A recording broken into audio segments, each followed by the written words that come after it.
अस्सलाम वालेकुम dear friends, welcome to agile answer the master trainer.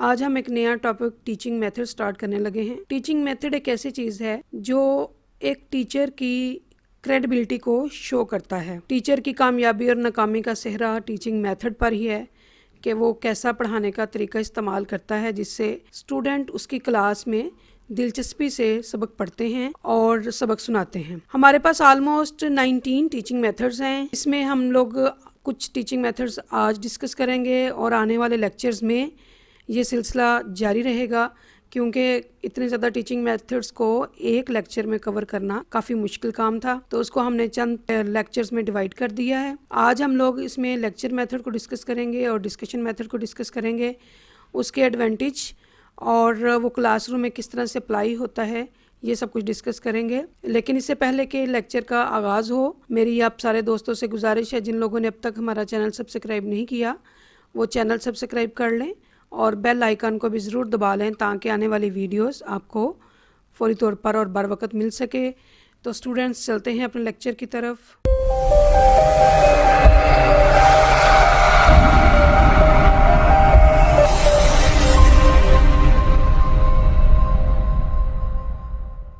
तो स्टूडेंट सबसे पहले हम देखेंगे कि टीचिंग मेथड है क्या। Teaching method is a style of the presentation of content in classroom. यानी टीचिंग मेथड एक ऐसा स्टाइल है जिसके ज़रिए उस्ताद ने कंटेंट को क्लासरूम में पेश करना होता है। हमारे पास टीचिंग मेथड 3 टाइप के हैं। इसमें टेलिंग मेथड है, उसमें लेक्चर मेथड आएगा, क्वेश्चनिंग मेथड है, शोइंग मेथड है जिस तरह डेमो कर लेना, एक डिमॉन्स्ट्रेशन, डूइंग मेथड इसमें प्रोजेक्ट मेथड, रोल प्ले और या एक्टिविटी बेस्ड कह सकते हैं। हम देखते हैं जी मेथड्स ऑफ टीचिंग कौन कौन से हमारे पास है। लेक्चर मेथड है, डिस्कशन मेथड है, demonstration method, heuristic method, project method है, activity method, problem solving, inductive method, deductive, drill method, question answer method, micro teaching, simulation method, program instruction, computer assisted instruction, team teaching, cooperative learning, role playing और lesson planning. तो आज हम discuss करने लगे हैं, चूँकि ये हमारे पास तकरीबन 19 मेथड्स हैं, तो एट अ टाइम और एक ही लेक्चर में तमाम मेथड्स का अहाता करना इंतहाई मुश्किल है। इसलिए हमने इसके कुछ लेक्चर्स जो हैं वो बना लिए हैं सीरियल वाइज।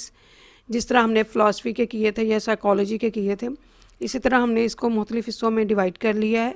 आज के इस लेक्चर में हम पढ़ेंगे लेक्चर मेथड को और डिस्कशन मेथड को। तो हम सबसे पहले देखते हैं लेक्चर मेथड का इंट्रोडक्शन क्या है जी। Lecture method is the old and the most commonly used method of teaching. यानी सबसे पुराना तरीक़ाकार तालीम का लेक्चर मेथड, और जिसको आम तौर पर बहुत ज़्यादा यूज़ किया जाता है क्लासरूम्स में, वो भी लेक्चर मेथड ही है। It is a teacher controlled, यानी ये टीचर कंट्रोल्ड मेथड है, टीचर सेंटर्ड मेथड है।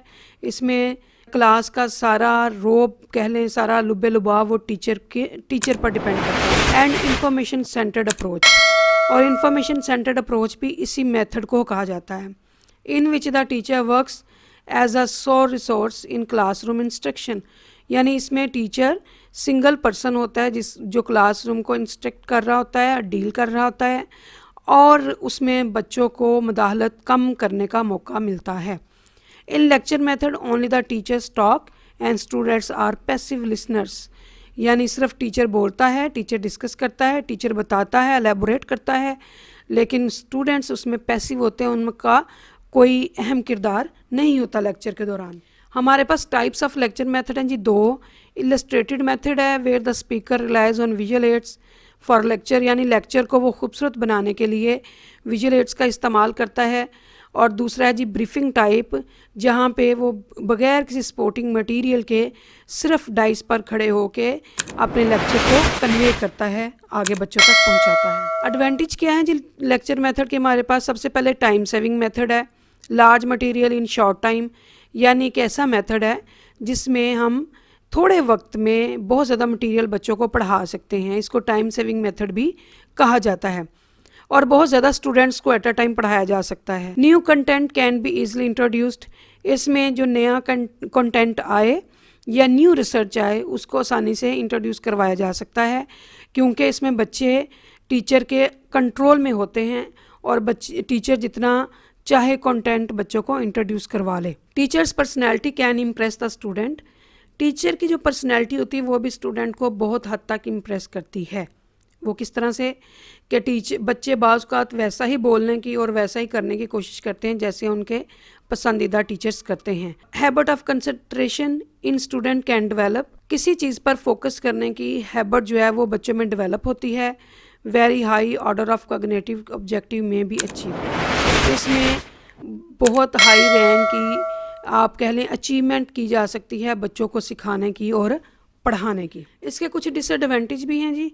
Ignore students different IQ level, सबसे बड़ा जो इसमें डिसएडवांटेज है वो है कि बच्चों का IQ लेवल जो है वो इग्नोर हो जाता है। कोई बच्चा, किसी बच्चे के लिए एक टॉपिक इंतहाई इजी है और टीचर उसको बहुत लेंथी करके पढ़ा रहा है ताकि कमज़ोर बच्चों को भी समझ में आ सके, वहाँ जाके जो लाइक बच्चे हैं वो अपना इंटरेस्ट ख़त्म कर देते हैं, यानी वो डिफरेंट जो IQ लेवल है वो उसको टोटली इग्नोर इस लेवल में कर दिया जाता है लेक्चर मेथड में। स्टूडेंट्स आर पैसिव, स्टूडेंट बस सुनने की एक चीज़ होती है कि वो सुने और नोट्स बनाएं और इसको याद करें, उनमें खुद से मोटिवेशन पैदा नहीं की जाती कि वो ये काम करें। नॉट जज देयर अंडरस्टैंडिंग, इस मेथड के ज़रिए हम स्टूडेंट की अंडरस्टैंडिंग को जज नहीं कर पाते कि स्टूडेंट ने कितना सीखा है। टीचर फोकस ऑन डिसिप्लिन, और टीचर का ज़्यादा फोकस डिसिप्लिन पर होता है ताकि क्लास को मेंटेन किया जा सके। इसके बाद है जी हमारे पास discussion method. The discussion method of teaching is a process in which a small group communicate with each other. इसमें हम टीचर्स बच्चों के छोटे छोटे ग्रुप बना देते हैं 4 से 5 मेंबर्स के, और उनको कोई एक टॉपिक क्लास में अनाउंस कर दिया जाता है और एक ग्रुप दूसरे ग्रुप के साथ कम्युनिकेट करता है, डिस्कस करता है और अपने अपने व्यूज़ एक दूसरे के साथ शेयर करता है। It is a method in which teacher and students exchange ideas through discussion, यानी डिस्कशन के ज़रिए अपने अपने आइडियाज़ को एक्सचेंज किया जाता है और शेयर किया जाता है। Leading a discussion requires skill different from lecturing, और लेक्चर से हटकर इसमें स्किल डेवलप की जाती है बच्चों के लिए भी और टीचर के लिए भी, क्योंकि टीचर खुद एक्सपर्ट होगा इसमें तो फिर वो बच्चों को इसमें बिजी कर पाएगा। The goal of a discussion is to get students to practice thinking about the course material. इसका जो मकसद होता है इस मेथड का कि बच्चों को जितना भी हमारे पास मटेरियल है उसके बारे में प्रैक्टिकली सोचने पर आमादा किया जा सके। इसके प्रिंसिपल्स हैं जी डिस्कशन मेथड के। एक्टिव पार्टिसिपेशन ऑफ स्टूडेंट, इसमें हर स्टूडेंट को बहुत एक्टिवली पार्टिसिपेट करना पड़ता है। ऐसा नहीं कि अगर 5 लोग हैं तो 3 लोग बड़ा बढ़ चढ़ के बोल रहे हैं और 2 गुमसुम बैठे होते हैं, ऐसा बिल्कुल नहीं, बल्कि तमाम स्टूडेंट्स को उसमें बराबर का मौका मिलता है काम करने का और अपनी एबिलिटीज़ के मुताबिक अपॉर्चुनिटीज़ हासिल करने का। इसमें फ्रीडम ऑफ वर्क भी इसमें है कि काम करने की आज़ादी होती है, बच्चे बहुत ज़्यादा बाउंड नहीं होते। प्लानिंग क्या जी इसमें डिस्कशन की, सबसे पहले choose the discussion topic. Teacher एक टॉपिक को चूज़ कर लेता है कि मैंने आज क्लास में ये अनाउंस करना है, ग्रुप बनाने हैं, और फिर उसके मुताबिक क्वेश्चन जो है ना वो अरेंज कर लेता है कि एक टॉपिक है उसके मुताबिक कौन कौन से क्वेश्चन हो सकते हैं। आउटलाइनिंग द टॉपिक, टॉपिक को क्लास में अनाउंस किया जाता है, उसकी आउटलाइंस बनाई जाती हैं कि ये टॉपिक है हमारा, इसके मतलब ये क्वेश्चंस हैं जिनका आंसर लेना है, और मुख्तलिफ ग्रुप्स बनाकर उसका आंसर गेन करने की कोशिश की जाती है। प्लानिंग डिस्कशन स्ट्रेटजी ये बनाई जाती है इसमें कि कितना टाइम बच्चों को दिया जाएगा डिस्कस करने के लिए और फिर इसका कंक्लूजन किस तरह से विड्रॉ किया जाएगा। सिर्फ बच्चों के डिस्कशन की हद तक बात तो नहीं रहेगी, ज़ाहिर बात है जब तक कंक्लूजन नहीं निकलेगा तब तक उसका आउटपुट सामने नहीं आएगा। तो उसके लिए मेथड टीचर जिस तरह भी यूज़ करना चाहे कि ग्रुप में से सारे ग्रुप के मेंबर्स को या 1-2 ग्रुप के मेंबर्स को स्टेज पे बुला के उनको पूछा जाए कि आप लोगों ने डिस्कशन जो की उससे आप इस टॉपिक के बारे में क्या कंक्लूड करते हैं। बिगिनिंग फेज़, मिडल फेज़ और एंड फेज़ पूरा प्लान किया जाएगा। इसके बाद है एडवांटेज ऑफ डिस्कशन मेथड क्या है। Connection of old and new information, यानी इस मेथड के ज़रिए एक पूरा कनेक्शन बन जाता है नई और पुरानी मालूमात का। कुछ बच्चों के पास किसी भी टॉपिक के बारे में नई इन्फॉर्मेशन होती है, किसी के पास पुरानी होती है, टीचर के पास अपनी इन्फॉर्मेशन होती है। ये सारी इन्फॉर्मेशन मिलकर एक पूरी चेन बना लेती हैं और जिनका पुराना नॉलेज होता है उनका अपडेट हो जाता है और जिनका पहले से अपडेटेड है उनको फ़ायदा हो जाता है। उसके बाद है जी यूज़फुल इन सोशल साइंसेस। ये मेथड ज़्यादातर सोशल साइंसेस में बहुत ज़्यादा यूज़फुल होता है। जब बच्चों को हमने सोसाइटी में रहने के आदाब सिखाने होते हैं तो तब भी ये मेथड बहुत ज़्यादा हेल्पफुल होता है कि बच्चों को अगर एक ग्रुप में काम करने के आदाब उनको पता चल जाएं तो फिर वो आस्ता आस्ता सोसाइटी में भी एक बेहतर और नॉर्मल इंसान की हैसियत से फ़ायदा पहुंचा सकते हैं माशरे को।